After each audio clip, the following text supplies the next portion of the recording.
How we doing, guys? And it's finished. Manchester United 0, Arsenal 1. Oh, I've never been so happy to see a 1-0 to the Arsenal. Oh my word. Let me get it out there immediately. We were so poor today.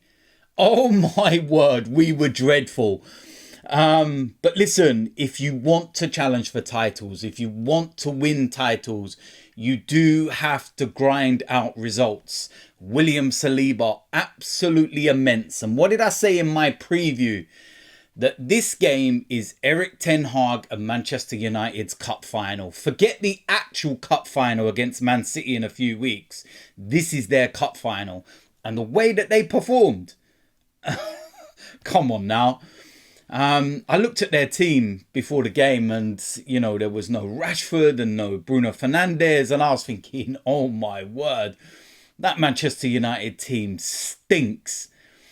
But what Erik ten Hag did and the way that he set them up was very similar to the way that Manchester United played when they went to Anfield earlier in the season and got a 0-0.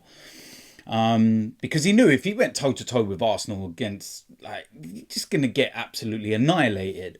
So the idea was to, you know, soak up some pressure, play counter-attack, and just be very, very rigid, especially in front of the defensive unit and Casemiro in particular. I felt in the first 10 minutes we started really well. We were really dominant, especially down our right-hand side.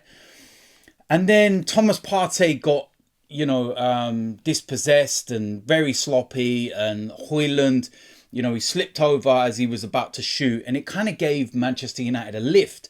And for a 10-15 minute spell, I'm sitting there going, oh my word, what's happened to us? Like, we're playing so poor and they're the better side without creating any real chances. And then we go and get the goal. And it was brilliant play by Havertz because he spun off Casemiro, realised that he's fallen asleep and he's playing him onside. And I suppose that's what happens when you play a defensive midfielder in a position that he's not really used to, but it's still no excuse. He should have got out. And then Trossard with the simplest of finishes, running off the shoulder of Wan-Bissaka. And at that point I thought, yeah, you know what? We can go on and get 2-3-4 here. And then there was a 10-minute spell after the goal where we were, you know, on the front foot and we looked like, you know, we'd smelt blood. And we let Manchester United back into the game and we finished the half and I was like, what on earth is going on there? What has this 45 minutes been? Is it nerves? You know, I don't know what it was, but we just were poor and Saka and Odegaard and Partey, Havertz, and it was just really poor. And it wasn't so much, it was more just the actual play in itself. The first pass, it was just really, really bad. And it was very unlike us. I thought, okay, second half, we'll come out, we'll be the better side.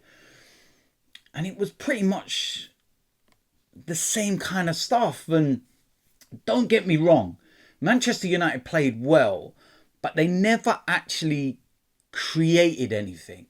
There was no real clear-cut chances. There were no real moments where I was like, oh my word, how have we got away with that? Reyes had to make an unbelievable save. What a miss. Or they were just very dominant in wide areas and they had the ball and whatnot.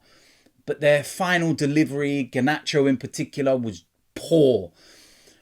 And even right at the end, when you're thinking there's seconds to go and Garnacho's got a chance to put a cross into the box and it's literally last kick and he puts it straight into Reyes' arms and you're thinking, thank you very much.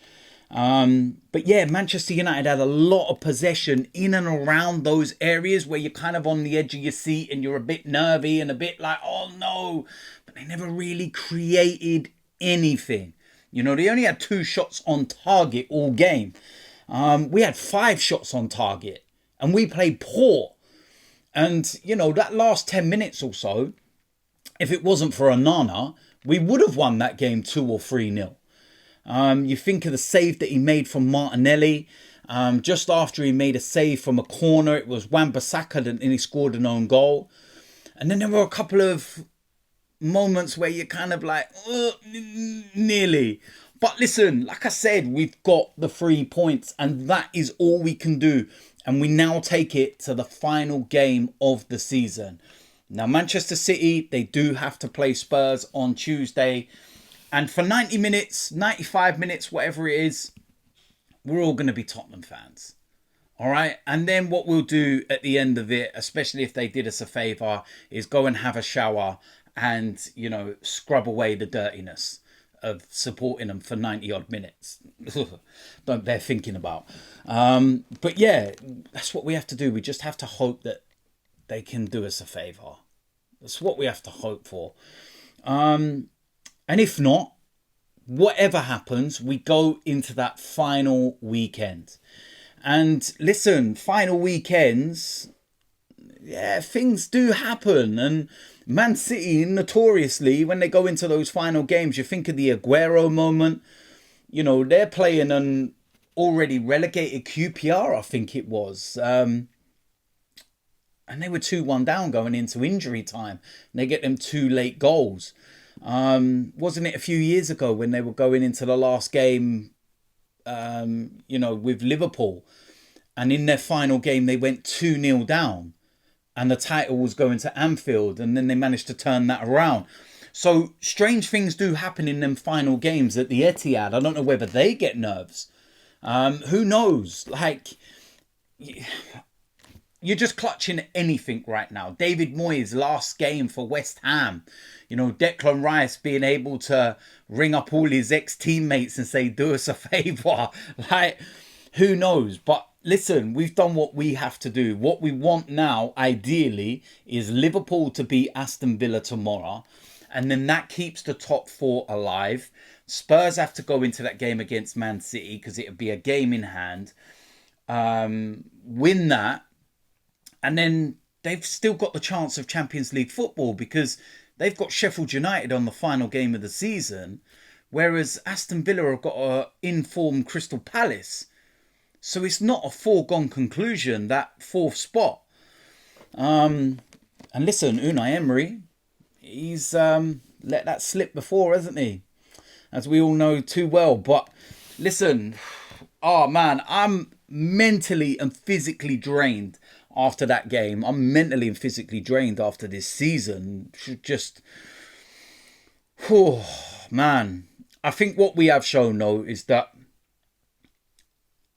we've learned a lot from last year. I know we got that Aston Villa loss and everything else. But when you think of our form from the start of the year, and we're now in May, 5 months into the season, we have literally forced Man City to be perfect to get it to where it is.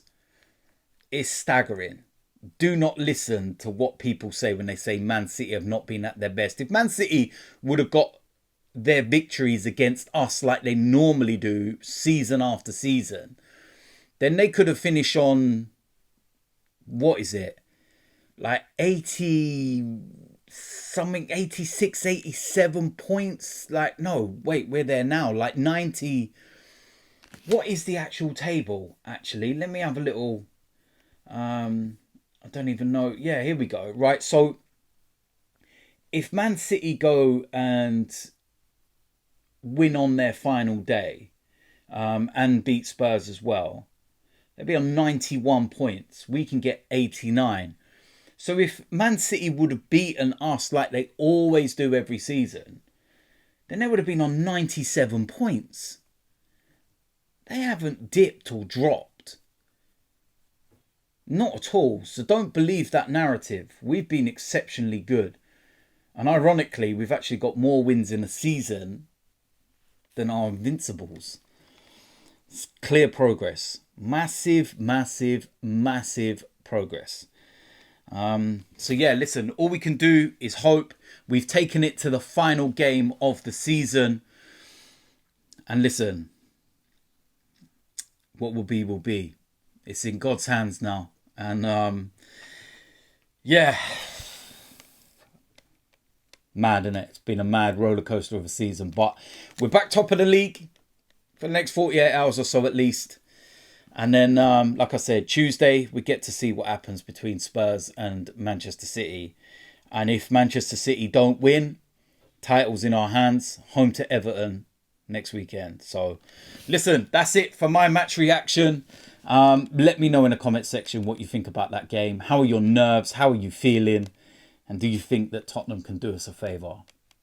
I feel dirty even asking that. But listen, it is what it is. If you're new around here, hit the subscribe button. Smash a like on this video. And I will see you lot soon. I'm out of here.